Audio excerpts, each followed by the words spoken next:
Well, it's been a minute.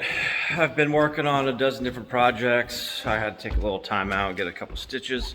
And here I am back in the garage. Because the other day, right before my surgery, I was working on the bike, rebuilding the clutch. And I keep finding myself working right here in this space. Bay lights are great. When you're out here, it's fine. When you're in the shop, it's fine. But when you're in this no man's land in between, I really should have thought this through and put some lights in. So I'm gonna put some lights in. And what I did, these things are really popular right now. These LED garage lights that are like hexagon. They look awesome. I think they just look really neat. And I was gonna put a set right underneath here, but they stick out. They stick out, I don't know, just a couple inches or just a little bit too wide for this space. So I did some research and it looks like these, Amazon specials have pretty good reviews. So my plan is to tie it in. There's actually an outlet right up here. And I'm just not gonna hardwire it, it's too much work. I'm just gonna basically run it nice and neat up above this cabinet. You won't see it, but it will be one long bar. I think there's 4 lights in there. I don't know, 16, 20 feet, something like that. So I should be able to get a nice extra light, work light in there so that I can work on the bikes and not curse because it's too dark. So let's see how this goes. Way more stuff in here than I need. I've got lots of light. I won't use any of these pigtails. I'm just gonna use this plug with a momentary switch or with a toggle switch on it. It's tied into that outlet. Staple it nice and neat. That's tied into this GFI, which also happens to be this switch here. It's on motion. Do some sort of motion and it turns on. But yeah, that should help brighten it up underneath here. And I don't know, just take a look, see how it goes. So I was just gonna do it right in the center. I just measured this, marked the center line. I was gonna draw a chalk line all the way down and then started thinking I think I'm gonna double this up on this section because this is where I'm working. So I've got 10 of these lights. I run 6 of them, which will get me all the way down here where I'm gonna have a slop sink. It will get me right to this seam if I run 6. So I think I'm gonna splice into one of those little pigtails and then double it. So I think I'll have 2 run this span right here. So 6 on the front and then this 4 right here for this place where I'm working the most.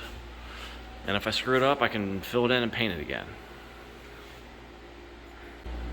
Kind of hard to see, but chalk lined it straight down there, and I'm just gonna find the joist, get my hangers up there. That's the only way you can pop them right into place and keep them nice and straight.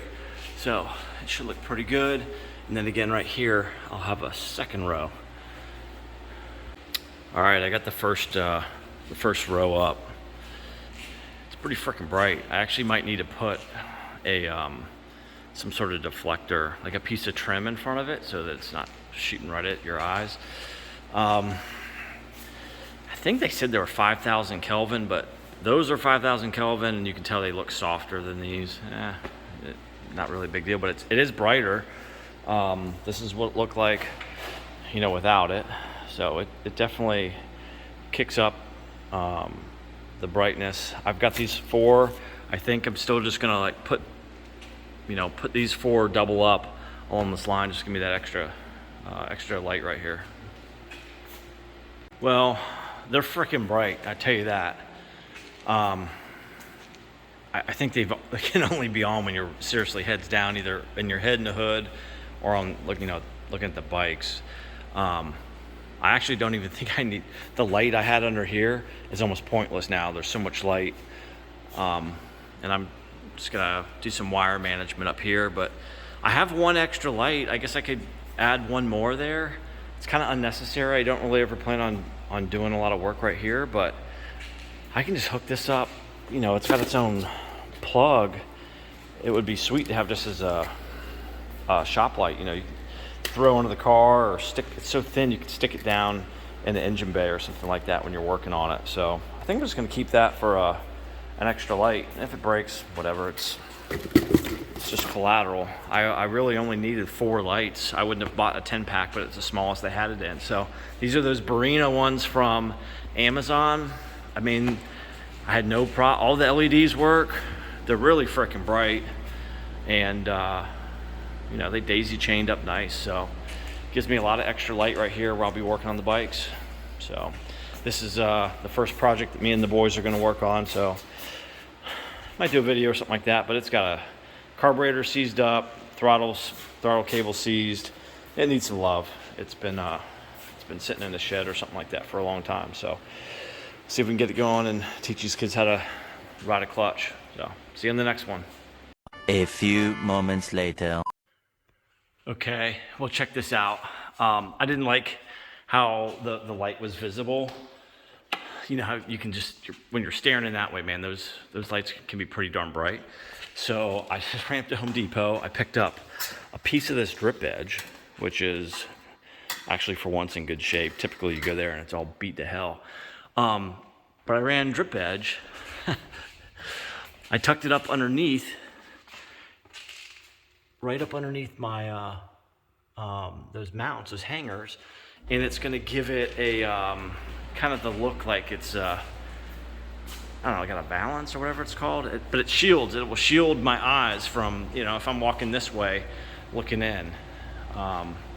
And for like 12 bucks, actually it's gonna cost me 16 bucks. I need one more piece, I gotta go back. Wouldn't be a trip to Home Depot without another. So I'm just gonna do the same thing on this set of lights and I'll call it a day. All right, well, 100 bucks for the lights, 20 bucks for my drip edge to make this a quasi finished look. Where the drip edge overlaps, I could just put a dab of caulk right there, something to tighten up the seams. But honestly, I think it looks pretty good. I recommend anybody do this if they've got you know, these aftermarket LEDs that don't have housings around them. So can now work in this spot without a lot of shadows, and it adds another 50,000 lumens. You know, 250,000 lumens in the garage total now. So no complaints about light. I would definitely recommend the Barrina lights if you want to add a couple sticks or a couple tubes to your garage. I mean, heck, it makes these look dim for the most part. But again, I don't think they're a true 5,000 Kelvin because they don't match the Coopers that I've got up top. So slightly off on color, but honestly, it doesn't matter. It gives me lots of light and it'll be good to work under. So the Barrina brand, check them out. See you next one.